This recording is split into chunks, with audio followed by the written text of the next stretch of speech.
Selamat datang kembali di Ganus Mawina Talks. Beliau adalah sebuah cerita di dunia hiburan yang melintasi lebih dari 6 dekade. Beliau juga saksi mata dari berbagai perubahan di negeri kita ini. Berpuluh-puluh tahun telah berlalu, namun beliau tetap bernyanyi. A living legend. Dialah Titiek Puspa yang bernyanyi sepanjang usia.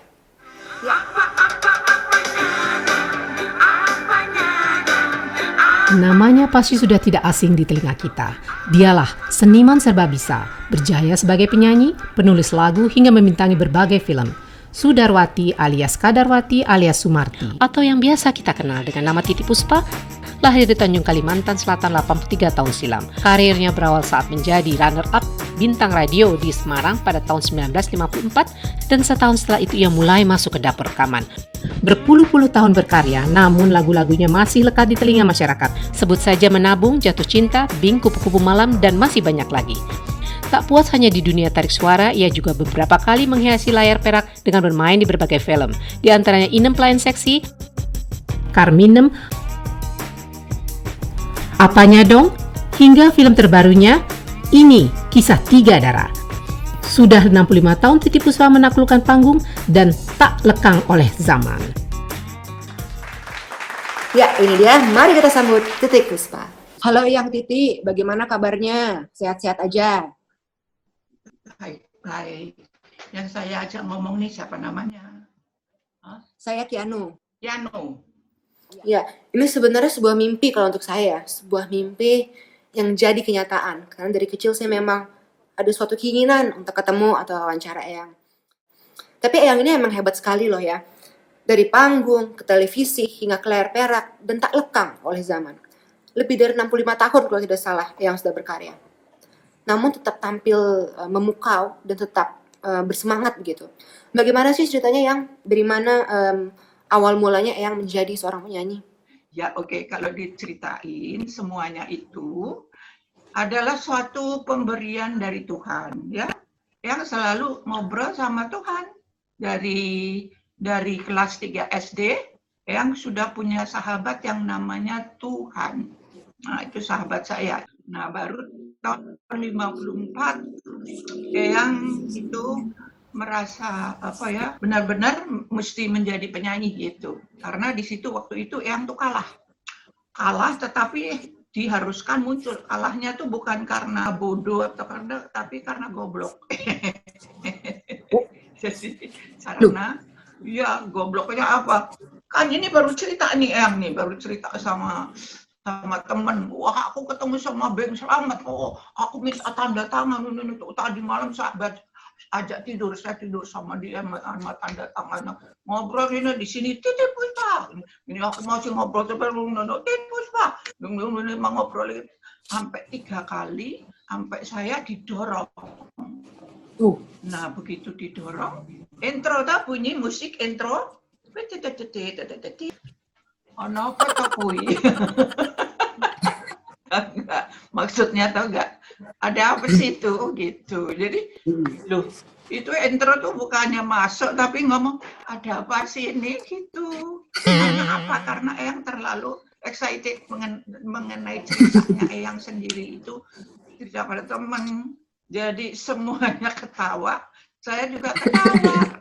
Ya sudah, terus ding dong, udah selesai, nggak bisa diteruskan, oke nggak apa-apa. Tapi begitu sampai di final, aku kan utusan dari Semarang ke Jakarta tuh, dari Semarang ke Jakarta kayak sekarang mau ke bulan gitu, bingung nggak? Iya, dulu tuh semua mau kemana-mana susah. Di situ terus yang ya masih tetap di situ tunggu yang lainnya. Nah udah selesai semuanya sampai itu pemberian hadiah. Yang disuruh datang, disuruh nyanyi. Oh ini yang ngejek saya ya, saya disuruh nyanyi ya. Saya kan nomor 1 paling kalah duluan. Saya bilang enggak, tapi mesti nyanyi enggak bisa. Ini yang minta RRI-nya. RRI mana? Di Jakarta. Siapa coba mana coba?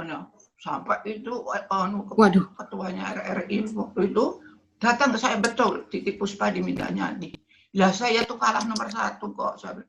Begitu mereka selesai menyanyi, semua udah dapat piala ini. Terus sekarang inilah Titiek Puspa nyanyi begitu habis nyanyi. Itu tepukan saya berapa kali lamanya dibanding sama tepukan yang nomor 1. Sampai saya, Gustalah, kok ini kok tepukannya kok lebih banyak dari yang lain? Ini apa maksudnya? Jadi memang saya harus jadi penyanyi. Saya begitu tanya sama Tuhan. Oh gitu, jadi saya harus menyanyi. Ya sudah, terima kasih, aku bilang gitu. Terus malah tepuk tangan lagi. Udah ya, setelah itu, nah baru yang pastikan bahwa saya harus menjadi seorang penyanyi. Oke. Ya udah, setelah itu Eyang 59 pindah Jakarta. Pindah Jakarta sudah jadi kerja di RRI Jakarta sebagai apa jenisnya honorer dari situ. Terus saya menggemari yang namanya Bing Slamet. Makanya sering aku dengerin Bing Slamet terus, sering show sama dia, saya lihat dia. Karena nggak pernah belajar mengenai musik, nggak pernah belajar mengenai singing, apalagi dancing, udah nggak ada deh pokoknya. Semuanya cuman lihat aja gitu. Dia dirasain gitu. Nah, udah sampai sekarang. Nah, dengan kedekatannya Eyang bersama Bing Slamet sampai bikin lagu ya buat almarhum Bing ya? Ya, waktu Om Bing meninggal ya. Iya. Saya belajar mulai menulis tahun 63. Bing Slamet meninggal tahun 73.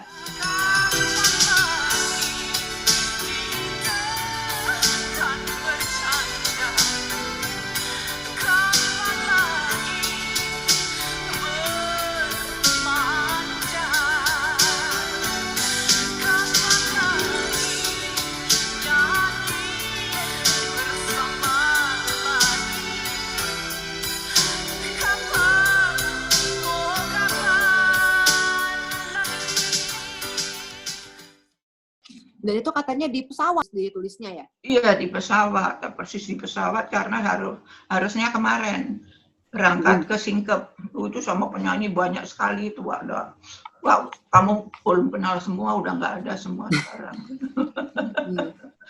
Nah, itu di atas aku lihat ke bawah, wah ini Om Bing ini baru diarak-arak ke kuburan itu. Wah, di situ yang nangis terus di sini udah bunyi lagu, udah bunyi kata-kata, ada disposal bag. Ya, saya ambil itu apa pulpen di kantongnya Mus Mualim. Terus gini, itu note sama lirik langsung bergede. Terus di situ ada Emilia Contessa waktu itu masih kecil, masih 17 tahun. Saya nangis terus, ini di sebelah saya Mus Mualim, dia diem aja, dia tahu saya baru nulis, dia enggak. Begitu turun, Tante Titiek, itu Mus Mualim itu kejam sekali ya. Tante Titiek nangis, masa didiemin aja, kata Tante. Kenapa dia? Oh sini kamu tak bawa ke kamar kecil. Aku tadi nulis ini, nyanyi gitu. Aduh, Tante Titiek merinding. Aduh. Jadi Tante Titiek nyanyi sama nangis itu tadi. Nulis sama nangis itu nulis ini. Iya. Gitu. Ya, Kiara juga pernah baca artikel. Kalau nggak salah bukannya katanya yang mau pensiun ya dari umur 40 tahun. Ya, kalau nggak salah dari majalah Tempo waktu itu. Tapi sekarang katanya masih tetap berkarya terus ya, Yang ya? Semangat terus ya, Yang ya? Nggak tahu, datang aja sendiri. Bukan saya cari-cari dari datang, nulis gitu. Apa aja ditulis. Kalau yang seneng, nah baru kepake. Kalau enggak ya, banyak tulisan yang nggak kepake, tapi ditulis terus karena itu ada terus di kepala. Iya, luar biasa sekali ya, Yang ya. Dan Yang ini kan sudah dari tahun 54 ya, berarti kan sudah lama sekali ya, melewati berbagai zaman, bahkan juga pernah dipanggil sama almarhum Bung Karno ya dulu ya, jadi penyanyi istana ya. Seperti apa tuh ceritanya tuh? Bayangin tuh kan, Bung Karno tuh kan, untuk kita dulu tuh kan rajanya raja tuh ya. Ada presiden pertama di Indonesia, mana orangnya cakep, Wah, yang mau dipanggil tuh jadi bingung. Gimana ini nih? Ya udah cepat, masa betul aku dipanggil? Iya, aku mau diapain? Nggak tahu pokoknya. Jadi gimana? Aku kan ada di RRI waktu itu. Ada dari utusan dari apa jenenge kayak istana. Udah, ayo saya antar pulang dulu, pakai kain dulu. Mesti pakai kain kebaya. Mesti pakai kain kebaya, ayo. Jadi pakai kain kebaya dulu, baru tuh ke sana. Terus, wah ini ya Titi Puspa. Nggih Pak. Jarine pinter nyanyi, mboten Pak, namung sekedhik. Nah, ya udah coba sekarang nyanyi. Begitu setelah nyanyi. Hah? Kamu suaranya bagus sekali. Kamu bisa nyanyi sebagus itu, bisa pakai kain sebagus ini. Ini kain siapa? Saya sendiri. Yang pakai sanggul siapa? Saya sendiri. Wah, kamu memang bukan main. Mulai hari ini Titi Puspa menjadi penyanyi istana. Langsung divisuda. Sampai nggak berani ngelihat matanya Bung Karno ya, nunduk-nunduk terus gitu. Iya, takutnya apa kalau aku ngelihat dia, takut aku meluk dia. Itu cakep banget. Cakep sekali. Aku baru lihat orang yang cakep itu. Udah cakep, baik, senyum terus gitu. Bahkan sampai diajak keliling dunia ya selama 40 hari ya. Terus ya Yang ya, kok banyak pakai bahasa Jawa ya? Aku tuh bukannya yang lahir di Kalimantan. Cuma numpang lahir. Cuma numpang lahir. Ayah saya kan Jawa, ibu saya Jawa. Terus ya, terus lahir di situ. Mukanya persis Cina. Matanya cuma segaris, matanya segaris. Makanya sekarang pakai bulu matanya yang panjang biar kelihatan gede. Iya di situ lahirnya, tapi setelah nggak tahu 40 hari, nggak tahu 4 bulan, baru dibawa ke Indonesia lagi. Semarang. Oke. Mungkin sekarang banyak ya netizen yang penasaran. Kok bisa tetap kinclong kayak gini, tetap kelihatan sempurna, tetap menawan, tetap cantik, dan awet muda. Kinclong, mana ada kaca nggak sih mau ngaca kinclong nggak? Masih menawan ya. Jadi semua itu apa yang dikasih Tuhan, ya, itu adalah karunia yang luar biasa. Itu harus disyukuri. Bagaimana caranya mensyukuri? Ya, dipelihara. Dipelihara luar dan dalam. Dipelihara luar aja, dalamnya nggak bagus, Tuhan nggak kasih juga. Ya, jadi di manage as good as possible, luar ataupun dalam.